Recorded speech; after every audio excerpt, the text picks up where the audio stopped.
जय श्री राधे। हम रामू पंडित नारायण स्थित हृदयों को सादर प्रणाम करते हैं। सभी श्रद्धावान नारायण भक्तों को हम प्रणाम करते हैं। काफी समय से हम आप सबसे नहीं मिल पा रहे हैं, ना ही हम किसी विषय में चर्चा कर पा रहे हैं। आज हम आपसे समागम करने आए। हमने सोचा काफी समय हुआ, आप लोगों से कोई चर्चा हो ही जाए, किसी विषय में चर्चा हो जाए। विषय और मुद्दा यह है कि किसी मृतक के संस्कार को लेकर के हमारा समाज भ्रांति की ओर है। किंवदंती मनमुखी बातों को बता दिया जाता है जिससे उसका संस्कार नहीं हो पाता है। कुछ ब्राह्मणों के अनभिज्ञता के कारण, कुछ समाज के लोकाचार से इस प्रकार वह भिन्नता हो जाती है। भिन्नता के कारण संस्कार अच्छा नहीं हो पाता है और लोग सच्ची जानकारी नहीं पा पाते हैं कि करना क्या चाहिए। सब पुराणों में लिखा गया है। गरुड़ पुराण हमारा बड़ा ही अभीष्ट पुराण, 18 पुराणों की श्रृंखला में आता है। उसमें सभी चीजों का वर्णन किया गया है।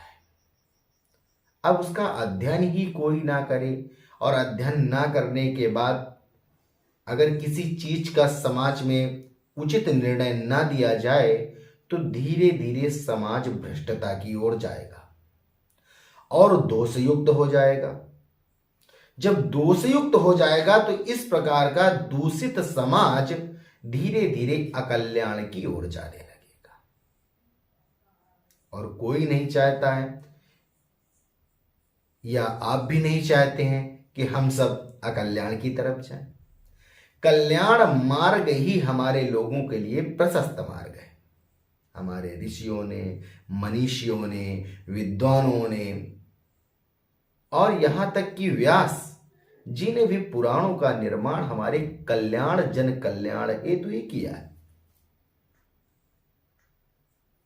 तो इसलिए सच्ची और जो हमारे जीवन में कल्याण को बढ़ाए, जीवन में हमारा अकल्याण ना हो, ऐसी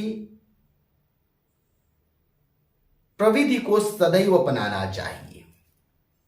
आजकल वह समय चल रहा है कि मनमुखी किंवदंती जो मन में आता है सब कह देते, और ये बड़ा समाज में अपभ्रंश का विषय बन गया। आइए चलते हैं।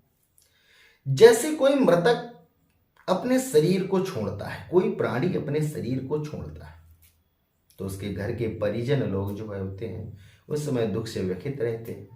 किसी श्रेष्ठ महापुरुष से वह सलाह करते हैं, ब्राह्मण से सलाह करते हैं, बुजुर्गों से, बड़े बुजुर्गों से सलाह करते हैं। पर जो परंपरागत चला आ रहा है भ्रांति की ओर, तो भ्रांति बनी हुई, भ्रांति का विषय चलता रहता है। या परंपरागत जो पहले के विद्वानों ने कहा और उसके बाद उनके पुत्र पौत्र इत्यादि उत्पन्न हुए ब्राह्मण कुल समुदाय में, तो उनमें उन लोगों ने भ्रांतियां कर दी। भाई, किसी चीज का जब अध्ययन नहीं किया जाता है तो अध्यापन भी नहीं कराया जा सकता है। इसलिए सच्ची और अच्छी बातों का अनुसरण करना चाहिए। तो आते हैं, तो कोई प्राणी जिस दिन मृतक हो जाता है उसी दिन को ग्रहण करना चाहिए। बहुत सारे लोग दाह संस्कार का दिन ग्रहण करते।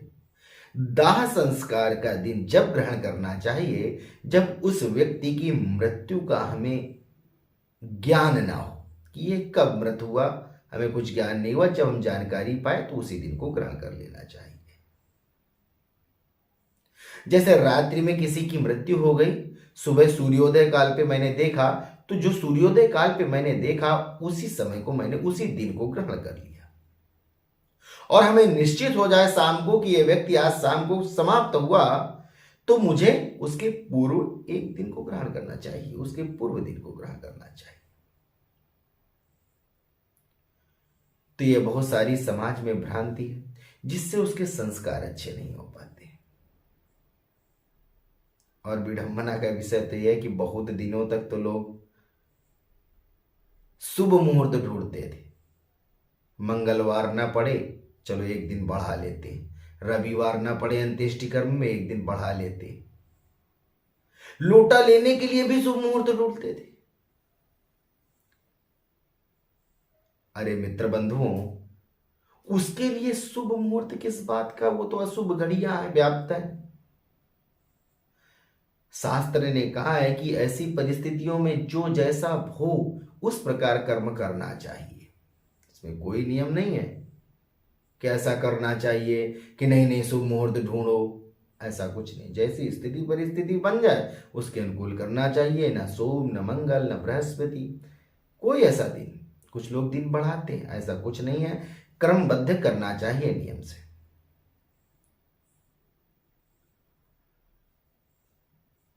अब समाज में एक नया भ्रांति का विषय बन चुका है कि अगर किसी पिता की मृत्यु हो जाती है और उसका पुत्र है,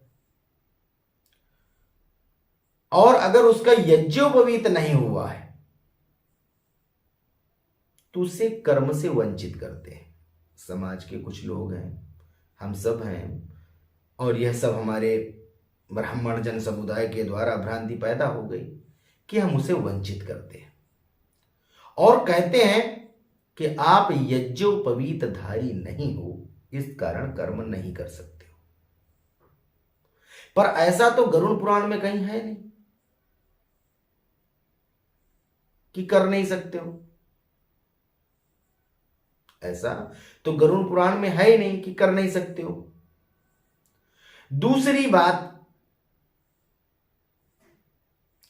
बहुत जगह ऐसी भ्रांतियां आई कि जब कोई उसकी क्रिया को लेने वाला नहीं मिला तो उसके पुत्र को ही ग्रहण किया गया। पुत्र को ग्रहण करना ही चाहिए। तो उसके पुत्र को बहुत सारे ब्राह्मण जन समुदाय कहो या प्रौढ़ावस्था को प्राप्त बुजुर्गों ने एक मनमुखी बात रख करके उसे यज्ञोपवीत पीपल के पेड़ में स्पर्श करा करके पहिराने का आदेश दिया कि अर्थात यज्ञोपवीत के बिना कर्म नहीं हो सकता, क्रिया नहीं हो सकती है, इस कारण यज्ञोपवीत धारण नहीं करना चाहिए। और इस प्रकार की क्रिया समाज में धीरे धीरे लागू हो गई। पर यह प्रथा बिल्कुल गलत है। उसका कारण अच्छे से समझिए। अगर यज्ञोपवीत जिसका नहीं हुआ और उससे वह यज्ञोपवीत पहनाया जाए इस प्रकार और इस मरण सूतक स्थिति में, तो उसके जीवन के संपूर्ण भाग्योदय का मरण हो जाता है। अर्थात उस बच्चे के संस्कारों पर बहुत कुप्रभाव पड़ जाता है। उपनयन संस्कार एक वैदिक विधान विधि है, अर्थात ये पाणिग्रहण संस्कार से भी उत्तम संस्कार कहा गया है। और उस उत्तम संस्कार को क्रिया विधि के लिए ब्राह्मणों ने मनमुखी होकर के या वरिष्ठ लोगों ने मनमुखी होकर के यज्ञोपवीत धारण करा देते हैं, जो बिल्कुल अन्यायिक है। अर्थात उसके जीवन के साथ खिलवाड़ करना है, उसके जीवन को नष्ट करना है, उसके जीवन के संपूर्ण भाग्योदय का पतन करना है। अर्थात अगर ऐसा हो रहा है या ऐसा कोई कर रहा है तो वह निश्चित रूप से तो आपको भी धोखे में रख रहा है और स्वतः धोखे में। इसलिए सच्ची जानकारी जानो, सच्ची बातों को पहचानो, सिद्धांतों पर अमल करो। यज्ञोपवीत कोई नियमता नहीं है। अगर कोई यज्ञोपवीत हो चुका है तो वो पहन सकता है, नहीं पहनता रहा तो धारण कर ले। लेकिन जिसका संस्कार ही नहीं हुआ और वह कोरा है तो उसे इस स्थिति में यज्ञोपवीत धारण ना कराए और वह बिना यज्ञोपवीत धारण किए हुए क्रिया विधि को पूर्ण कर सकता है। किसी भी प्रकार का कोई दोष नहीं है। अर्थात 13वीं का लोटे लेने का कर्म वह कर सकता है, किसी भी प्रकार का कोई दोष नहीं है। यह गरुड़ पुराण के सिद्धांतानुसार है। गरुड़ पुराण ने कहा है कि पति पत्नी दो व्यक्ति रहते हो और उसमें कोई पुत्र ना हो और पति की मृत्यु हो जाए तो पत्नी को संपूर्ण क्रिया लेने का अधिकार प्राप्त है। ऐसा तो नहीं कहा कि जनेऊ पहन करके ही अधिकार है। अगर ऐसा होता तो स्त्री जनेऊ पहनती ही नहीं। ऐसी विधि का तो ऐसा कोई वर्णन नहीं है। तो कृपया इस प्रकार की जो भ्रांतियां फैल रही हैं समाज में, आप सब इन पर गौर करें, समझें, अन्यथा धीरे धीरे समाज पतन की ओर जाएगा। पतन की ओर जाने के बाद हमारे कुलों में इस प्रकार की भ्रष्टता हो जाएगी और हमारे कुलों में कभी समृद्धि धन धान्य की वृद्धि नहीं होगी और दुर्गुण युक्त हो जाएंगे। धीरे धीरे हम लोग मनोबुद्धि विकार सब नष्ट हो जाएंगे। जब इसी तरह क्रिया चलती रही और हम यज्ञोपवीत सूतक अवस्था में धारण कराते रहें तो धीरे धीरे हमारा समाज भ्रष्टता की ओर चला जाएगा। हम यह मूल विषय लेकर के आपके पास आए, आप इसे अच्छे से समझो। छोटा विषय नहीं है, बहुत बड़ा विषय है। इसे बहुत अच्छे से सुनो कि एक जिसका यज्ञोपवीत संस्कार लड़के का नहीं हुआ और उसे जनेऊ पहना दिया जाए और उसके बाद कहा जाए कि इसके बाद उतार के इसको रख दिया जाए, इस प्रकार की क्रिया विधि पूर्ण रूप से गलत है। अर्थात उसके जीवन को नष्ट करना है, उस लड़के के भाग्योदय को नष्ट करना है। अर्थात जीवित प्राणी की तरीके तो घूमेगा लेकिन उसके जीवन में किसी भी प्रकार का कोई उत्थान नहीं हो सकता। इसमें संदेह का कोई प्रश्न ही नहीं है। अगर संदेह किया तो क्या किया? कुछ नहीं किया। संदेह का प्रश्न ही नहीं है।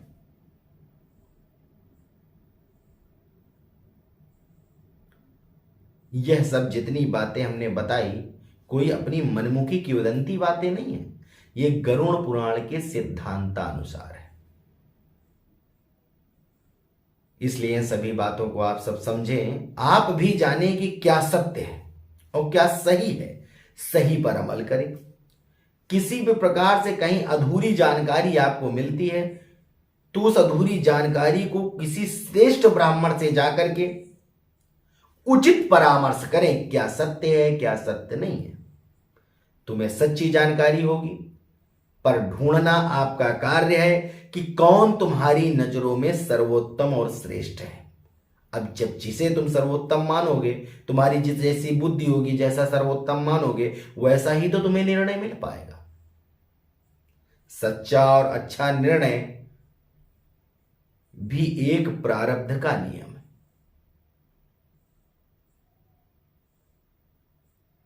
इसलिए विचार कर ही कर्म करें।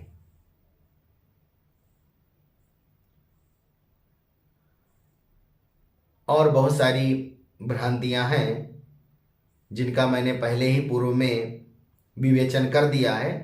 उसे आप हमारे YouTube चैनल गीतोपनिषद में पितृ श्राद्ध संबंधी ज्ञान उससे प्राप्त कर सकते हैं। उसमें संपूर्णतः जानकारी है। यह अभी वर्तमान स्थिति में समाज में बड़े तेजी के साथ प्रवाह कर रहा था दोषपूर्ण यह संस्कार, यह क्रिया विधि। तो इसलिए हमें इस क्रिया विधि को बताना जरूरी हुआ कि सच्ची और जो उपयुक्त है, जो गरुड़ पुराण सिद्धांतानुसार है, वह क्या है। और जो इन नियमों से पालन नहीं करता है उसकी क्रिया विधि लेने ना लेने से कोई फायदा नहीं है। अर्थात वह पतन की ओर ही जा रहा है। इसलिए सदैव ध्यान रखें कि क्रिया विधि नियमतः करें। नियम से किए गए कर्म का लाभ प्राप्त होता है। देखो, फिर से मुझे स्मरण आया, एक भ्रांति और फैली हुई है कि बहुत सारे लोग 10वें दिन ही लोटा लेते हैं और उसके बाद 3 दिन लोटा लेके 13वीं संस्कार किया। ऐसा भी ब्राह्मणों के द्वारा भ्रांति फैल रही है, जो कि बिल्कुल गलत है। सिद्धांत के अनुसार प्रथम दिन क्रिया विधि या किसी अड़चन की वजह से चतुर्थ दिन और या 7वें दिन क्रिया विधि उठाने का अधिकार प्राप्त है। अर्थात जिस दिन से प्राणी मृत हुआ उसी दिन से 10वें दिन तक संपूर्ण शरीर बनता है, जिसका वर्णन गरुड़ पुराण में दिया गया है। जिसे जानकारी अधिक चाहिए वह गरुड़ पुराण की इस पुस्तक गरुड़ पुराण में जाकर के ग्रहण कर सकता है कि पहले दिन से 10वें दिन तक 10वें दिन प्रेतत्व पूर्ण रूप में आकर के जो मलिन पिंडदान दिए जाते हैं 10वें दिन, उन मलिन षोडशी को पिंडदान दिए हुए पिंडों को ग्रहण करता है। अर्थात प्रतिदिन जिस दिन से प्राणी मृत हुआ उस दिन से एक पिंडदान चलता है। अर्थात 10 गात्र विधि से कहते हैं शास्त्र में।